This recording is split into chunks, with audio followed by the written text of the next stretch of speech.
We were all hoping for it. Unfortunately, we had to get that extra hit in on Dustin Brown in overtime. But so goes a chance at finishing it off early. We just got to get back at it again on Wednesday.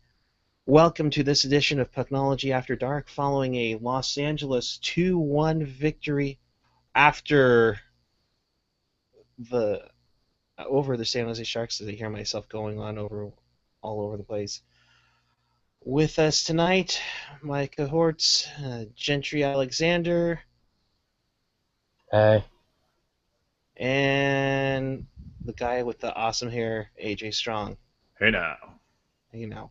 All right. Well, unfortunately, we can go off on about this game and probably be face-offs, but I think we'll just hit the elephant in the head right now. So Brendan Dillon goes after a hit one more time. Let's go a 2-on-1.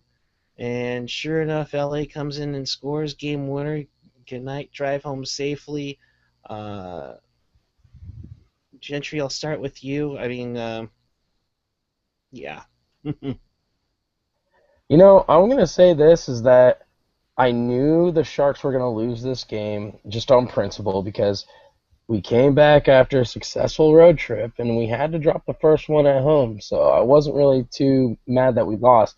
It was the manner in which how we lost was Dylan just being a bonehead. I mean, I get it. I hate Dustin Brown as much as any Sharks fan and Shark in general.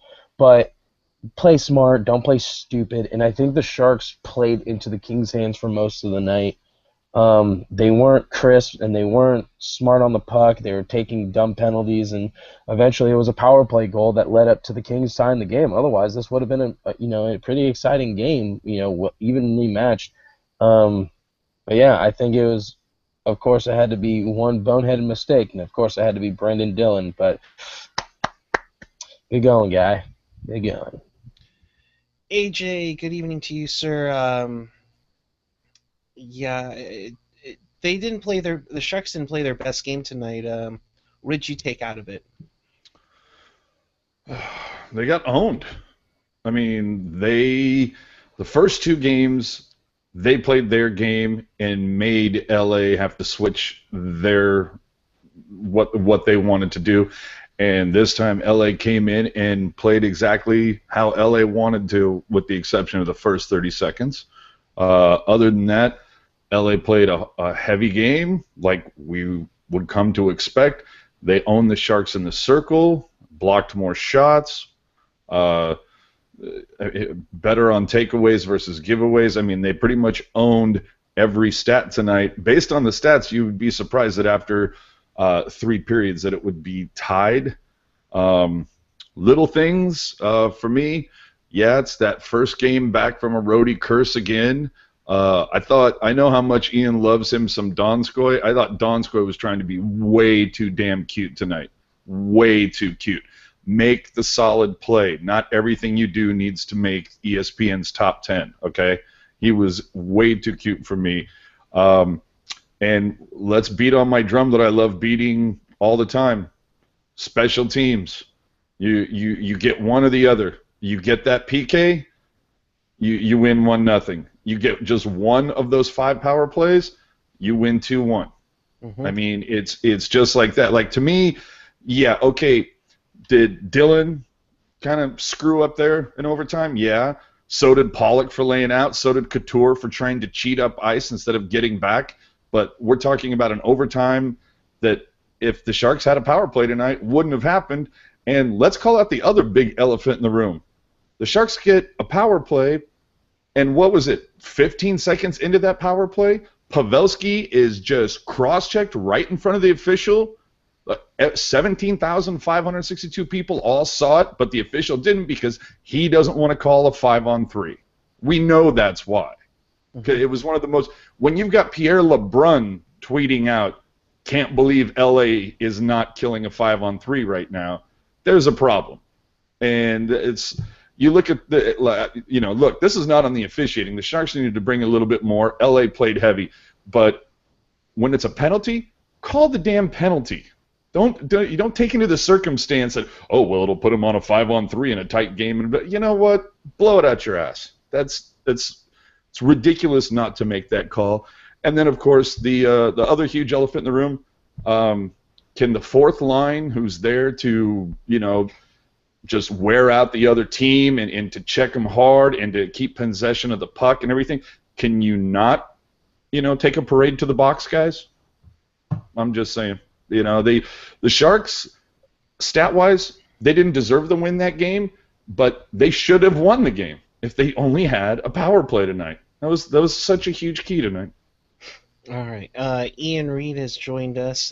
Ian, good evening to you, or well, good morning to you, sir. Good morning. 2 a.m. over in beautiful Kanakistan. Kanakistan. What did you take from these shenanigans tonight? I didn't think the Sharks played a bad game at all. I think there's like a lot of really just the whole game. Like, Sharks social media was hard to stomach tonight. I don't think the Sharks played bad. Yes, it was.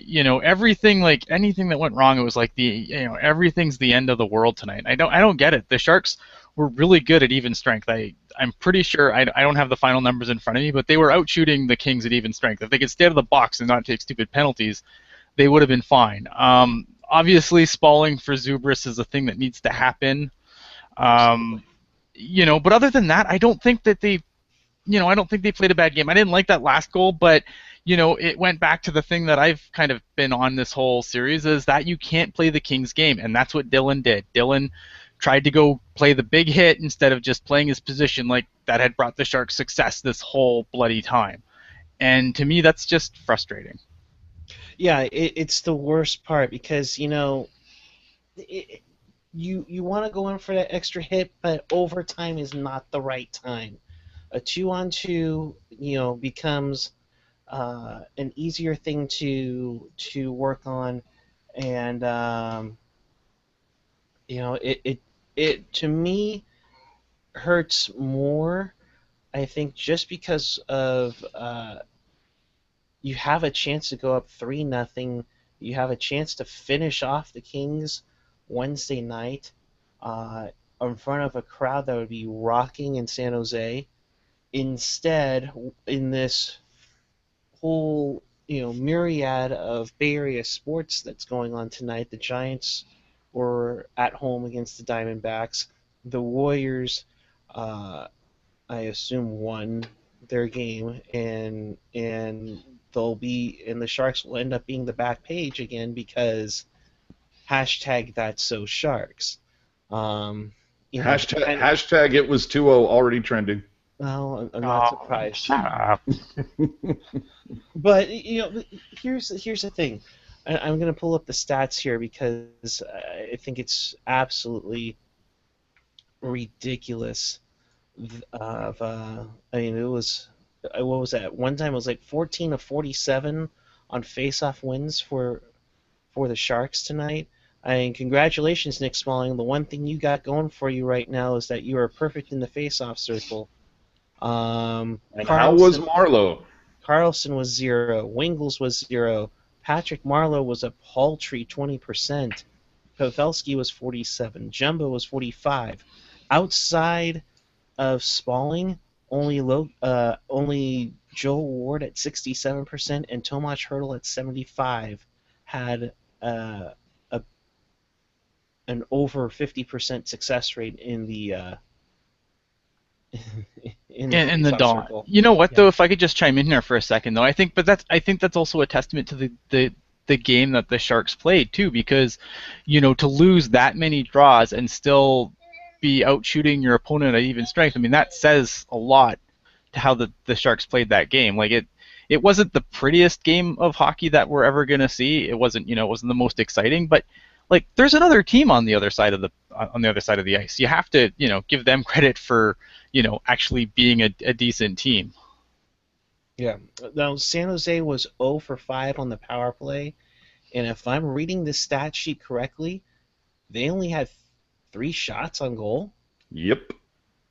How? I mean, okay, I Want to know why that is? Because Block it's shots. that typical Sharks power play where no one wants to get dirty. The only time I saw a guy getting dirty was Pavelski. How many times did you actually see a player in the slot trying to make something happen, trying to get in front of Quick, trying to get into his vision?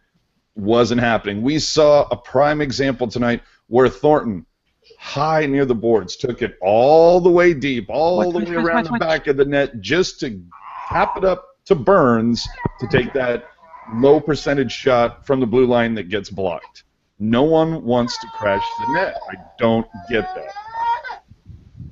It's the playoffs, man. Pay the price. I know what that baby is going through because that's what I'm doing on the inside right now. But no, and that's what, and that's the sad part was, the Sharks within the first 30 seconds of this game scored first and had a chance to control their destiny and take a 3-0 series lead, and they didn't. They took a dumb penalty, and the Kings scored on it, and then the Sharks played a decent game for the most part. I mean, in the second period, there was a portion of it where the Sharks had 4 shots and the Kings had nothing. So, I mean, they were doing something right, but it just didn't lead up to the right spot, and then it just took one dumb mistake, and that's it, and the Kings are back in the series.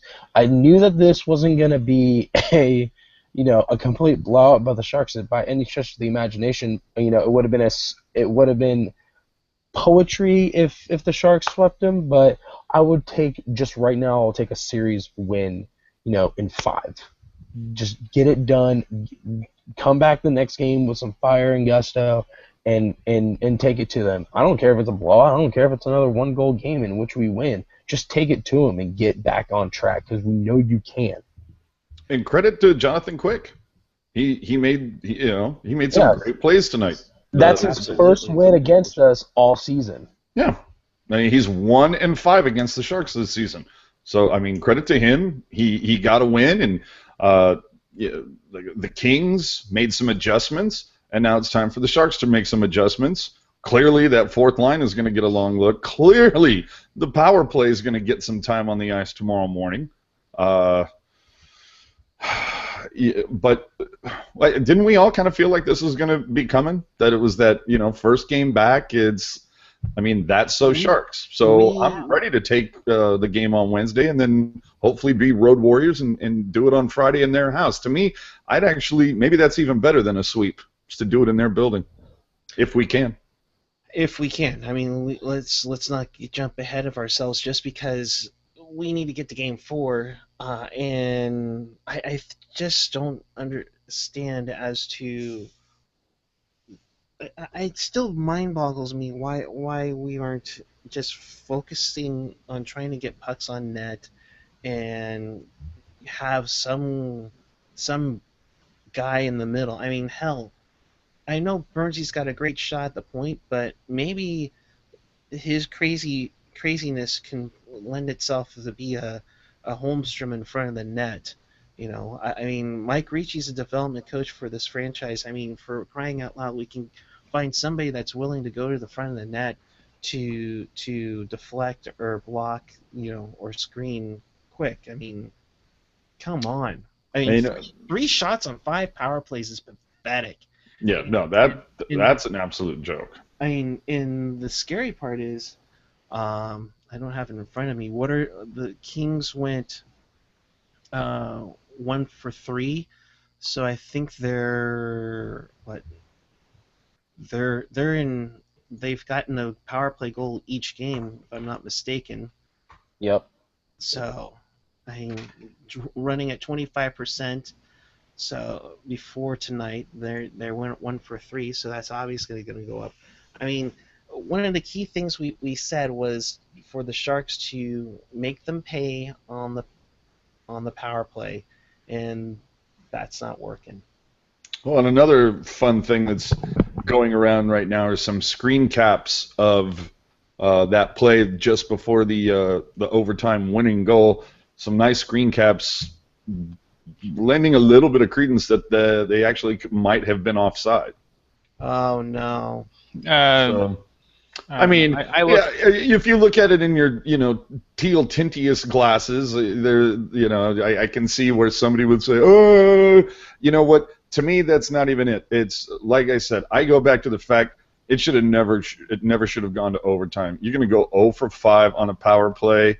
Now, granted, once again, I'm going to beat that drum. The refs botched it. Pavs completely took a penalty. And Should that have was been right in front of the official, no call. That should have been a 5-on-3. Like I said, when you've got respected national NHL journalists tweeting out that they blew a call. I mean, how many times are the refs going to blow a call against the Sharks in this series? They've already took a goal away with Hurdle in Game 1, and now this. I mean, come on. And I hate harping on that too. Yeah, I do too. From Greg Wyshynski, he tweets out that in the final minute of the play in the third period and at any point in overtime, regular season and playoffs, the War Room, the hockey operations room in Toronto, initiates review of any scenario that would otherwise be subject to a coach's challenge. So the league could have called it. I'm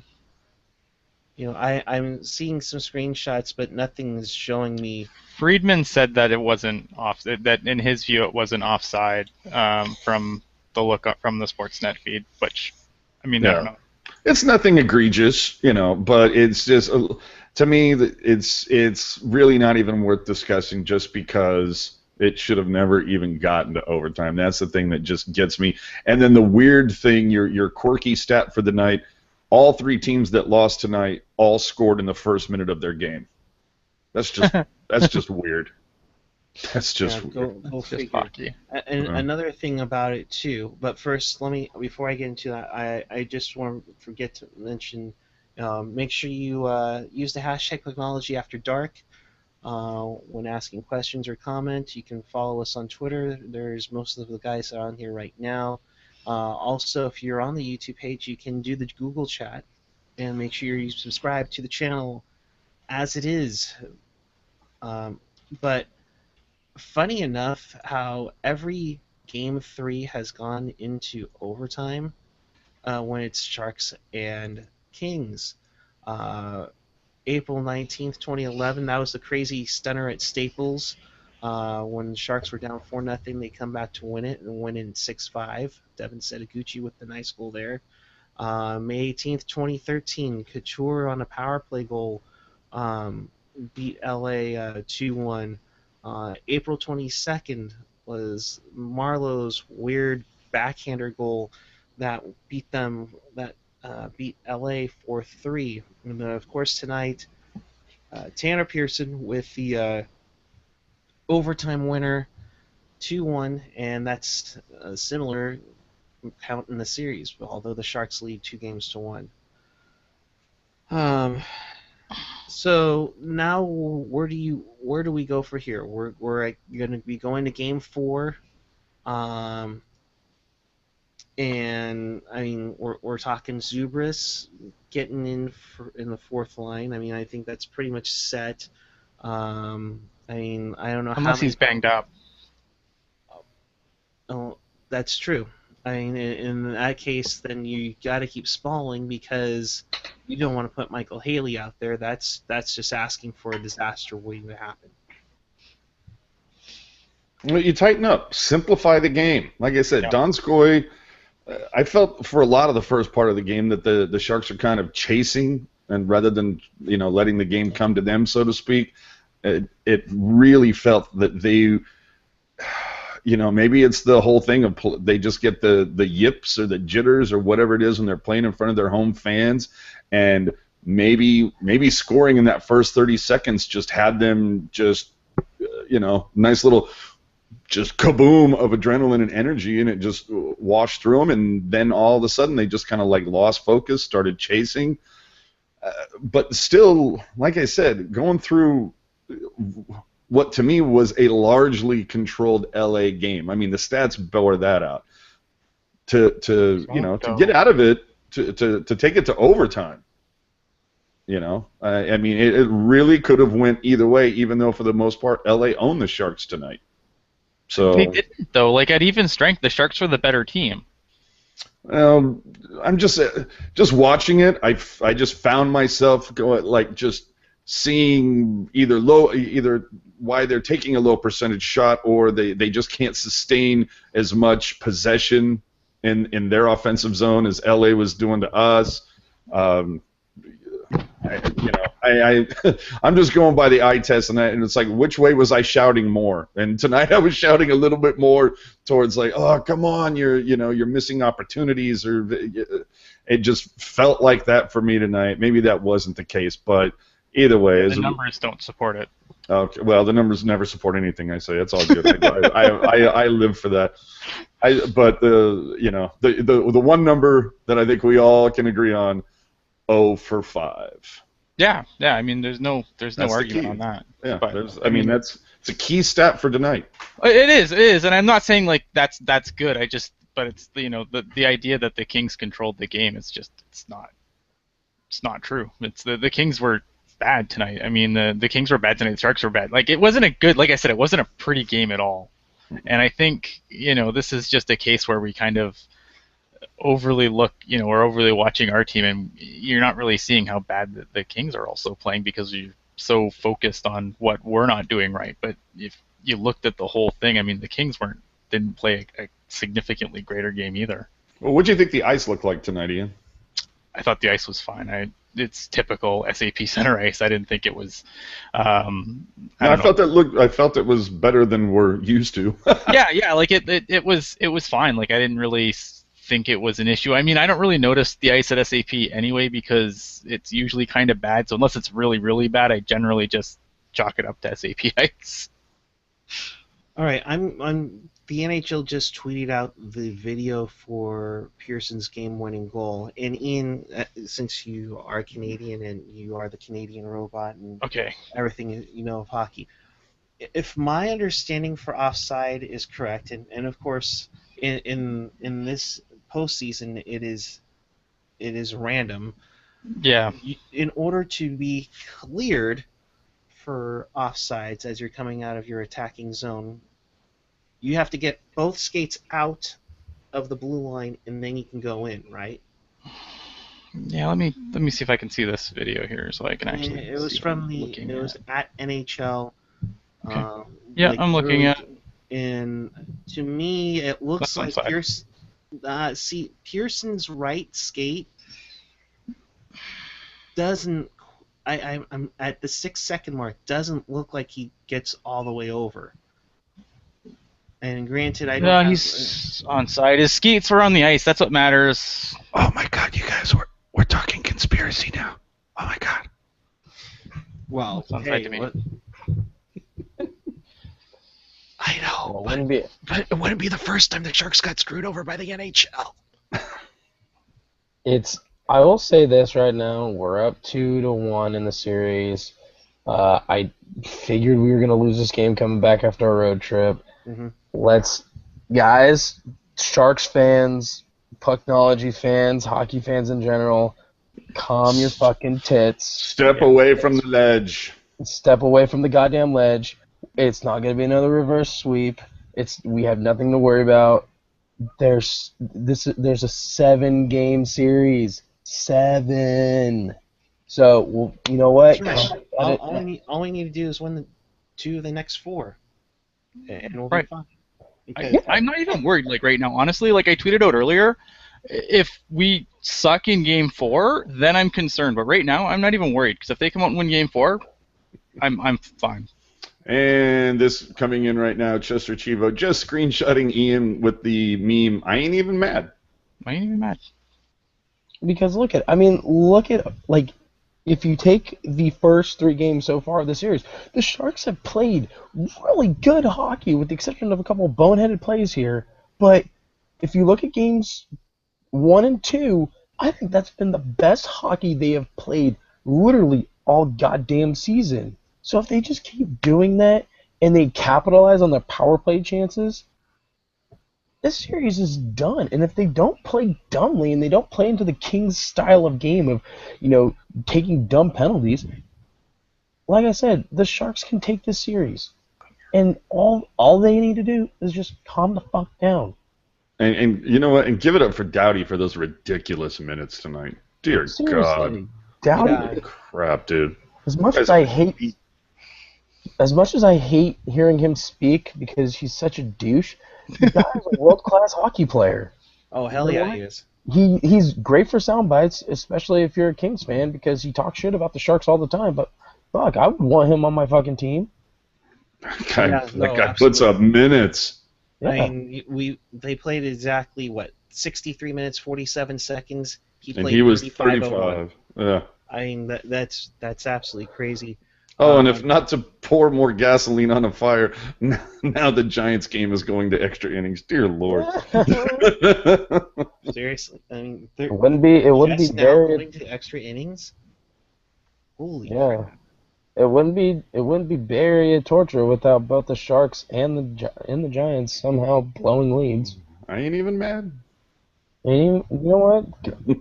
Like I said, shake it off. Be like T Swift and shake it off, and then you come in Game 4, and and then you make them pay the piper. You say, okay, you got one. Can we all just, have a, I don't want to say a moment of silence, but can we all now just kind of take a collective, a cleansing breath to know that because the Sharks are not up 3-0 right now, that we don't have to listen to that stupid talking point be berated into the ground any further? And unfortunately, you're going to get, they blew a 1-0 lead tonight, and now they let the Kings back into the series. And at least it's current. I know, but here's the thing. The point is even listening to TSN 1040, everybody's been talking about, all the Kings need is just one win. They're right back into this series, and we all know how if it were somebody else doing a 2-0 series lead, you'd be worried. But then it's the San Jose Sharks taking on the Los Angeles Kings. Yeah, but that's going to happen anyway because it's cheap, easy narrative. Right, and that crap ain't fair because there's only 10 players left from 2 years ago. No, BS. That shit is fair because the Sharks did it to themselves 2 fucking years ago. Exactly. So it's not like the Sharks have never blown a 2. This is all earned from the Sharks players and from the organizational standpoint. This was all earned. This is what they did to themselves, and it's up to the players and the coaching staff to right that ship and erase all that and go to the second round and get back into it. Because after they win this series, what's going to be the narrative then? Oh well, the Sharks, they win the series. What is everybody not going to be talking about? Well, the Sharks, pulled off a stunner, and now we're might have a new Stanley Cup champion this year because it's not going to be another Blackhawks Kings tandem bullcrap. So the Sharks right now are still in control of their destiny. Yep. And now they need to say, are we a different team? Are we going to respond back to adversity? So it's weird that I'm being the voice of reason on this show because usually I'm the one saying, trade everybody, fire Wilson, trade Marlon, whatever. But I'm still going to give this team the benefit of the doubt. It's one game. If they win Game 4 tomorrow, guess what? We're going back into the Staples Center, which we have been dominant at. I'll take that in a heartbeat. Yeah, you win Game 4 and everything is fine, I think. If you lose Game 4, that's when you start hitting the panic button. Yeah. Oh, and holy crap, is that panic button going to get hard? Well, no, but that's it. Like I feel like if they can't put it away and if they can't put the game away in Game 4, that's when you got to start panicking. That's when I think, maybe some doubt should go in your head. But to a man, none of us on this show said that this was going to be a quick series. Oh, no. Yeah. No, dude, I thought Landy did. Well, Landy's an Landy idiot. said 5. Wow. Wow, the angry Canadian. Fighting words. Sorry, Ian. I know I'm your teddy bear, but even I can't defend you for saying opinions of I love by Landy. Ian Ray do not necessarily. Everyone knows I love Landy. Well, Of course, this is the same guy who picked the Kings to win the series. That's right. So fuck everyone. Clearly. All right, I'm gonna get out of here because my this is probably a good time to pull the eject button, dude. Yeah, this is it. Yank the ripcord, man. I'll get out of here. Have a good night, guys. Go Sharks. I'll be on. Good night. We'll talk to you. I will be on Wednesday. That trapdoor button. Hitting that trapdoor button. Come on. Wednesday, I'll be here, and you can hear my wrath in full time. Right. Later. If you Follow listen, Ian at Ian Reed Pucknology. Yes. if you listen really closely, you can literally hear Ian clicking the opt out button right now. There he is. Oh, by the way, it's I Read Pucknology, not Ian Read. Yes. Well, I said I read. Yes. No, we're good. We're good. So go back and listen. You said Ian Read, but it's all right. All good. We're good. You know, we'll pull Singletary and we'll check the film. Yes, There you we'll go. Go back and check the film. Yeah. All right, guys. I mean, I think we kind of dissected this bad boy down pretty concisely and completely. I'll ask for one key factor going into Game 4 that the Sharks need to work on that we haven't suggested already. AJ, go. Well, I mean, you know me. I love to beat on the special team drum, but get dirty. Get into the slot. So much perimeter play tonight. That's one of the things when I was going back with Ian. It's okay, yeah, maybe that's the thing that I was noticing more. Is it seemed like LA was getting more shots off closer into the net, making it more difficult for Jones. I'm sure right now Chris JWS is tweeting out some sort of a chart that is completely opposite of what I've just said, but it felt like a lot of the key times. The only guy, I mean, I remember Pavelski getting dirty tonight. I remember Hurdle trying to get in there a few times. Even Donskoy. To me, like Marlowe, complete non-factor. That's the other thing. He was kind of like, I had Marlowe as my X factor going into this series, and he's, I mean, really. Yeah, he's pulled a Patrick Marlowe, and he's gone MIA. Yeah, I mean, he's been an X factor for all the wrong reasons. I mean, he should be the one that's taking advantage of having the third line, like getting maybe not as harsh of a matchup, and take advantage of that. And instead, it just I don't seem to see a whole lot from him. And I even tweeted it out tonight. I would have loved to see Hurdle replace Marlowe on that first power play unit, especially after it went 0 for 3. Like, hey, maybe we try this after it goes 0 for 3. Oh, it didn't work? Well, 0 for 4. Well, let's try it 0 for 5 then. I mean, but try to change up something. Yeah. But yeah, well, that's anything. fine. I mean, we've said this the whole time. I don't know. I really don't know. Gentry, what's your one key factor the Sharks need? Well, I was going to say Patrick Marleau needs to step up, but AJ kind of took that from me. So I think what the Sharks really need to do is I think someone needs to have a talk with Brendan Dillon and say, hey, we know you screwed up. Calm your tits. I expect a better game out of you, and I expect a better game out of all of you next season. I think the coach just needs – I think DeBert just needs I want next game, not next season. Well, next game, yeah. Sorry. Yeah. I just needs to sit them down tonight or on practice tomorrow and just says, listen, that game, whatever, it's just one game. What we need to do is we need to focus on game 4, and we need to get back on track. This is what we've been doing is successful. We need to act like we're playing at Staples Center. We need it. Maybe if they pulled, pulled something where they got water from Staples Center and put it out on the SAP guys, or maybe if they wore their white jerseys for Game 4, who the fuck knows? Maybe maybe it's the teal that's weighing them down. Maybe we need to just. Oh God, for Jesus, don't you get me going do not get me going with that. But I know where you're going with that idea, and no, you're not going to go into the Barracuda locker room, go into the cage where they have all their orange jerseys, and make them wear the orange jerseys for Game 4. You know what was funny today is that Ruzanowski was on the NHL on Sirius channel, I believe, with I think Expo Mick on Twitter, and The best part is he was talking about how they're such a road team. He goes, "Yeah, if I'm Pete DeBoer or Doug Wilson, whatever," he goes, "I've already got rooms booked for these guys in San Francisco, and they can just make the trip down and it feels like a road team, just another road game, man." Now, see, here's my gripe with this. Why are they doing morning skates at Sharks Ice? I'm still trying to figure that out. That was part of that. Remember, that was part of that whole thing at the beginning of the season where they were cursed at home, so they were changing things up, and they started practicing doing the morning skate there rather than at the tank, and they probably just continued on with it because everybody got into a groove with it. Be kind of embarrassing to get into playoffs and half the team shows up at one place because just force a habit. Well, no, yeah, of course, but my whole point is wouldn't you want to be familiar with the boards that you're supposed to be familiar with? I mean, Completely agree. you're basically, I'm sure it's probably for the sake of the ice, but I mean, and I'm pretty sure there's similar boards that they have at the at why can I talk at Sharks Ice as they do at SAP Center.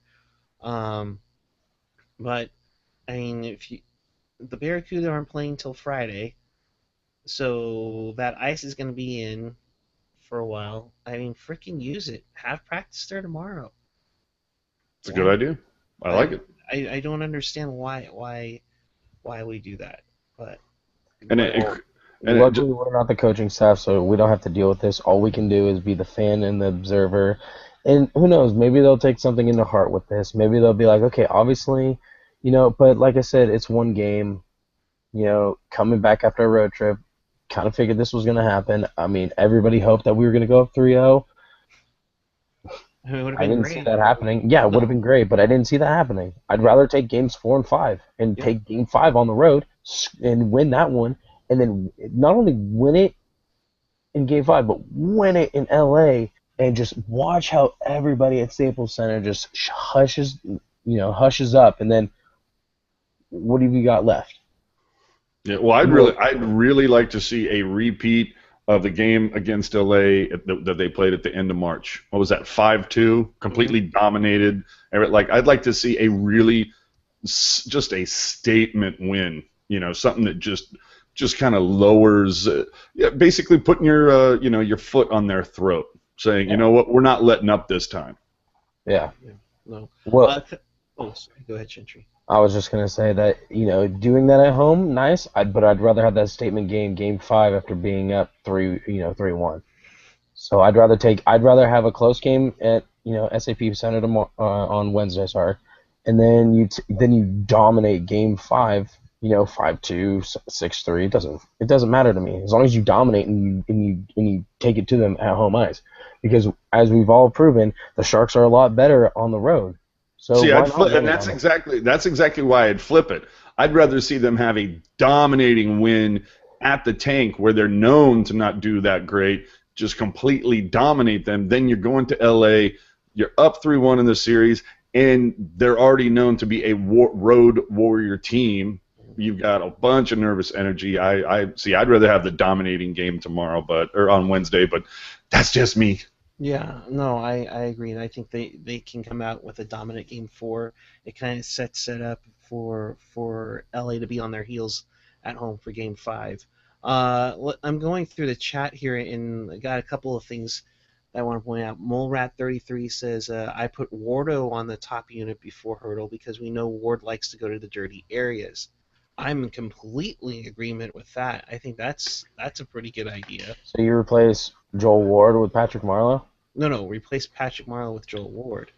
I mean that's a fine idea, and I'd be good with anything but Marlowe right now at this point on that top unit.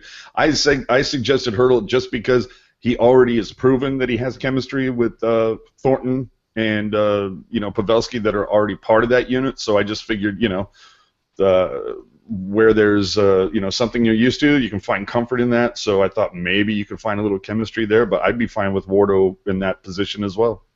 Yeah. Let's see on here. Gen X essentially asking, Gentry's C factor isn't trade for Dan Boyle. Ha ha ha ha ha ha. Well, But St. Owen kind of basically says Sharks need to show that they can push back. They've been very good about taking the abuse. However, frickin' Smalling is probably the most physical guy on the forward core, and that's the problem. I would say Wingles is probably the most physical guy, but the even Wiggles has been a non-factor. Yeah, he hits, but what the hell else does he doesn't? He doesn't yeah, score. he hasn't been doing much, but the secondary scoring hasn't exactly been What we'd hoped. sharp. Yeah, we'd hope that going into the playoffs we were going to be able to roll all four lines. So far, it's the top two units that have scored.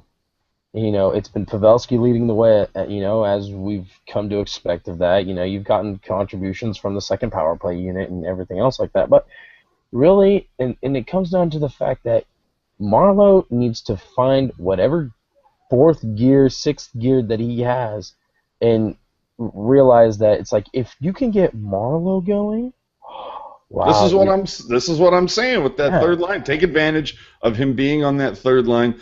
But no, you're hitting it on the head with the fourth line stuff. It's kind of like you would expect more out of Tierney, Spalling, and Wingles than you got out of, say, I don't know, Havlat, Burrish. I mean, whoever was Shepard, whoever was manning the fourth line 2 years ago, you would definitely expect, and we've seen more from that fourth line Wasn't our in the regular fourth line season. like? So Wasn't our fourth line like? It was Torres, Desjardins, and Mike Brown. Mm-hmm. And like I told you guys before, I love that line because you get the thumping, and they had some good chemistry going, and they got 2 goals in those first 2 games in 2014, but we're now talking about two guys that aren't even in the NHL anymore. and one that's in Chicago with the Stanley Cup ring. Yeah. Oh, and a quick side note for anybody who cares, just a nice piece of really good news, at least if you're a local. If you're familiar with the San Mateo / Foster City Bridgepoint Ice Rink, it has been saved from the wrecking ball for now. So, hey, as long as you can put more ice out there, I'm all for it. So at least there's one tiny sliver of good news tonight. Yeah, that's a really good one. I used to skate there with Roxy Bernstein on our team. Nice small rink, but I mean, a sheet of ice is a sheet of ice, especially since I know Belmont Iceland is in trouble as well. So they need some more love out on the peninsula for some ice. So with that being said, I'm making sure we got everything on the Twitter. I think Sporting Agenda had a great idea. Yeah, she likes the idea from you, Gentry, to stay in a San Jose hotel if it helps them get into road game mode. One thing, if I'm not mistaken, I think Loco still lives at Santana Row, so he wouldn't be going too far if the team decides to stay at the Valencia. So, I certainly wouldn't want to leave there if I was staying. right? Same here. We do have another point on Twitter that the when you were talking about kind of like things you want to see in the next game. Right now the fourth line is causing more harm than good. That's what you need to switch. Yep. So absolutely. Yeah. And special teams. Special teams. Special teams. I mean, you make them pay for penalties. Otherwise, they're going to have stupid penalties, and because they know the Sharks can't do anything on those power plays, they're going to just take more and frustrate the hell out of the Sharks. Speaking of frustrating, time for me to go on a little bit of a rant here. Oh, hold on. I got to go get some popcorn. Go ahead. Okay, go get some popcorn.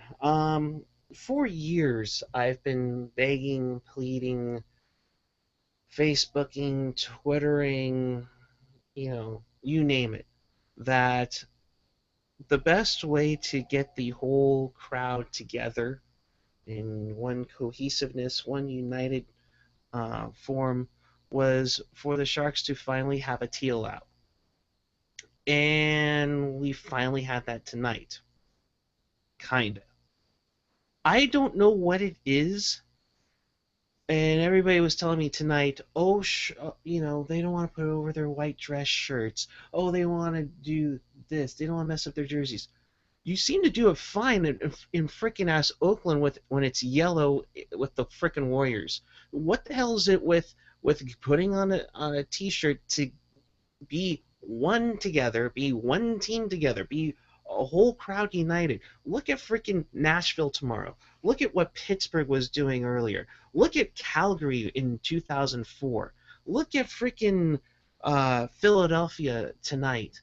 I mean, for crying out loud, probably one of the best spectacles in sports is seeing the entire home arena give somewhat of an intimidation factor by being in one uniform color. And for some reason, people just don't want to do it in San Jose. And I don't quite understand why. If you have an idea, please tell me. Because I'm trying to figure this out. Yeah, I'm with you on that. I think to a certain extent. I mean, you obviously just pointed out like there doesn't seem to be much of a problem in Oakland, uh, but the thing is today now social media, the entitlement generation of millennials, it's everybody's got their own thing going, and it's not about the united in one team kind of thing. It's all about me. So if the shirt doesn't go with my outfit, I'm not putting it on type of crap. I mean, no, I completely agree with you. It'd be nice to see them to take the opportunity to try this, but let's also call it out. This opportunity should have been taken over 20 years ago when it was already happening, and it was happening naturally because the entire city of San Jose was completely enamored with this team when they were going against Detroit in the playoffs. You couldn't walk 10 feet in San Jose without seeing something in teal, which is, would be nice. But the other thing is, too, is we're 20 years educated now about this team, and we've had a lot of heartbreak and loss. But I don't know. Maybe they got to tell you you'll get a giveaway, or so you'll like win something if you're seen in a teal shirt. I have no idea. Yeah, no, and Celestia, that's what I'm saying. It doesn't. You don't have to be in the T-shirt itself. Just wear something teal. I mean, your jersey is fine, your T-shirt's fine, but I mean, don't say, oh, it's the millennials, because there's millennials in Oakland, there's millennials in Calgary, there's millennials in Pittsburgh, there's millennials in Philly. You can't tell me that that's the case. Well, like I was saying, I think it's a tradition. Ridiculous. It's they didn't. We've had 10 years of this where we had playoffs and we had heartbreak or whatnot. I think it's easier for it to be happening in Oakland with the Warriors because they were pedestrian for so long, and then they had that one season a few years ago with the whole "We Believe" thing, and that kind of had it bubbling under. But if the Sharks were pedestrian for 10 years and didn't see the playoffs, and then went to the playoffs a couple years in a row, and if they went to, say, the Stanley Cup playoffs, I bet you would see a ton of teal, because then everyone would be behind it. But you've got a fan base that is like, oh man, I've been to this rodeo before. I'm just going to wear what I want to wear. I don't care. Maybe I don't have a San Jose jersey, or maybe I don't have anything that's teal. Maybe I'll just wear my black shirt that the Sharks have given out so many times that I swear to God, there's more black shirts you can buy than there are teal. And that's partly on the Sharks too. They promoted the whole black armor thing, but I would give, I would love to see a Sharks playoff game look like a Calgary regular season game. Yeah, I mean, I love Calgary fans for that it always looks red no matter what. Mm-hmm. I agree. I mean, Giants do it for Orange Friday. I mean, it just frustrates me, because it seems like of course I'm over exaggerating on this, but it seems like we're the only fan base that can't just get it right. And granted, although I'm sure Gentry will disagree with me on this, granted, we had those putrid orange shirts 2 times. I mean, just no. Oh, I'm sorry. Where are those now? Yeah. Let's just point out, when they handed out those orange shirts at the Western Conference Final, didn't they win that game? You're welcome. Chester Chivo, please tell me you got a screenshot of that. Please. That face was priceless. Yeah, they that's the funny thing is that both times they rolled out the orange shirts and the one time they pulled out the orange towel, they won all three games. Not So what we're saying is orange is the key color. I'm muting you right now Get before away you from me. go Uh, and over. here's the thing that really chaps my ass when we were talking about Dowdy earlier, and this is the thing that makes you want to punch him in the throat. And I get what he's doing; it's good gamesmanship. But our buddy, the Mayor John Hoven, who was on with us a few episodes ago, just quoting Drew Dowdy, quote, "You know the Sharks are thinking a little bit about it right now," as in 2 seasons ago. Mm-hmm. So it's just, yeah, I get the gamesmanship, but okay. I want to. You know what? I really hope that the Sharks win it, obviously, and then I want to retweet that with a golf course. It says, I really hope Drew Doughty's thinking about this. Yeah, that's the thing. You gotta get to 4, and you can't get to 4 until you get to 3. I will say this though, just to go back on the free T-shirt. This was probably the best handout they ever gave us for a playoff game. That's pretty good. I like the one behind me a little bit better, but that's pretty good. But this was, I think it was game 2 of the quarterfinals against Dallas that they handed these out. Semis. Semis, yes. Yeah. But honestly, like there were so many of these T-shirts. Just it was ridiculous how amazing it was to see that, and people were using it as rally towels. I mean, and this also represents the very first playoff game I ever went to. Yes. Oh my God, Saint on the chat saying, no, that shirt is cursed. Is there anything that the Sharks wear that isn't cursed at this point? Is it just the white jersey? That's it, like nothing else. I mean, is the teal jersey cursed from tonight now since they lost in that? They're I mean, doomed.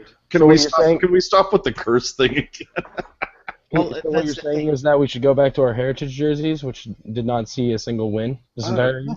No, we're gonna break out the outdoor jerseys since we only Yes. lost.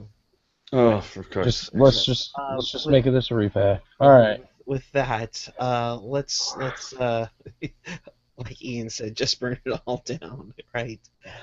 With that, let's go for final thoughts. I'll start it with the Gentry. I think it was a disappointing end to this game, but it's still a best of 7, and we're still up 2-1 in this series. I feel like if we take Game 4, and we have the chance to go and take Game 5 at Staples, so I wouldn't have anything to worry about. I think that this was just a hiccup.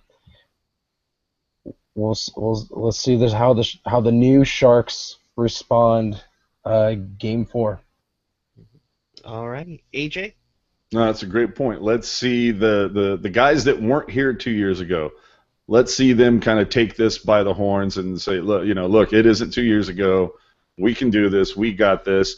And like I said, just tighten up some things. And as bad as the record is at home after a roadie, remember how good the record is their second game back? First game back, that record's horrible. The second game is ridiculously awesome. So if you crunch those numbers, that would be nice. And then my tip for the rest of the Sharks organization to break all curses, every Sharks player from here on out for the rest of these playoffs, everybody wears a second-generation Owen Nolan jersey. That's it. Nobody else wears anything else. Everybody just says Nolan, 11 on the back. You're done with it. Everybody gets a captain's patch. It's all good. You're all special. That might be a little bit of a confusing thing for us, but no, it's great. When they say number 11 in the box, we just send over Spalling every time. It'll be perfect. Well, with that, we go to Game 4 Wednesday night, and Gentry and I will be there. We'll check in briefly after the game, and hopefully we'll be in a celebratory mood. Otherwise,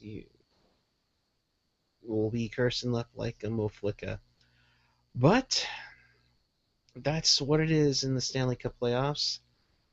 Rough goes, great times, dreaming on, and growing out a fantastic playoff beard, if I must say so myself.